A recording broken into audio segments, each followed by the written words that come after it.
Os acontecimentos históricos têm mostrado, e esse é um testemunho importante para você anotar aí, tem mostrado que a expansão do reino de Deus tem se dado por meio da pregação da palavra. Eu repito isso, os acontecimentos históricos em toda a história da igreja têm mostrado que a expansão do reino de Deus tem se dado por meio da pregação da palavra. Entretanto, o conceito de pregação na mentalidade dos homens de hoje, na mentalidade daqueles que vivem na pós-modernidade, ou então, eu quero te dizer uma outra palavra interessante para descrever a nossa sociedade, a modernidade líquida, a modernidade líquida, exatamente. Então, essa pregação, o conceito de pregação, foi mudado, parece ter sido realmente mudado, parece ter sido modificado por esse pessoal dessa nova maneira da sociedade encarar a sua realidade. E diante disso, então, nós precisamos entender algumas questões muito delicadas. O que seria uma pregação muito boa, muito aceitável, uma pregação ótima?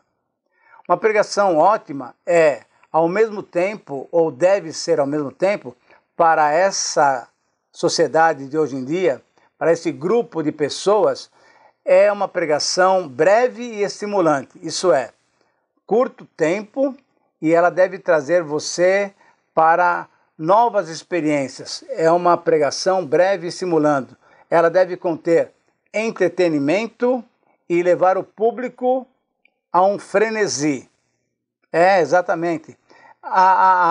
O pensamento, a reflexão, o fato de você raciocinar sobre a sua própria vida, elaborar questões sobre a sua própria vida e sobre o seu futuro, isso tudo perdeu o efeito. O que é importante agora é que você participe de uma reunião, participe de uma celebração em que você saia emocionado, em que você saia tocado nas suas emoções.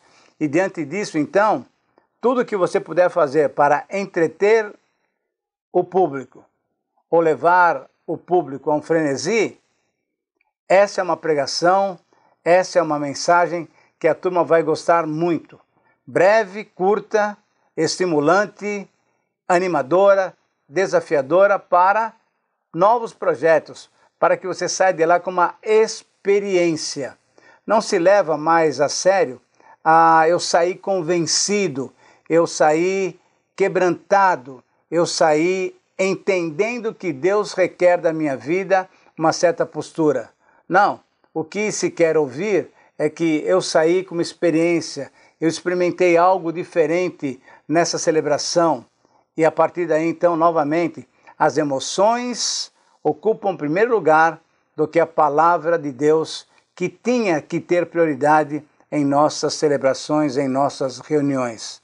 Diante disso, esse tipo de pregação nos tem levado a uma completa acomodação, reflexo de uma sociedade educada pela falta de reflexão. Eu não sou contra a televisão, eu não sou contra os vídeos, não. Eu acho que temos coisas boas que podemos aproveitar. O problema é que a nossa sociedade ficou presa a esse tipo de imagem, uma imagem que faz com que você chegue em casa, por exemplo, cansado do trabalho, ligue a televisão ou ligue um vídeo qualquer, e você não pensa em mais nada, você só está vendo, você nem participa. Os filmes que são mais interessantes são filmes que vão te dar alegria, sorriso, são filmes de comédia e tal, que você não precisa nem pensar como é que o detetive foi descobrir aquele caso e assim por diante. Por quê?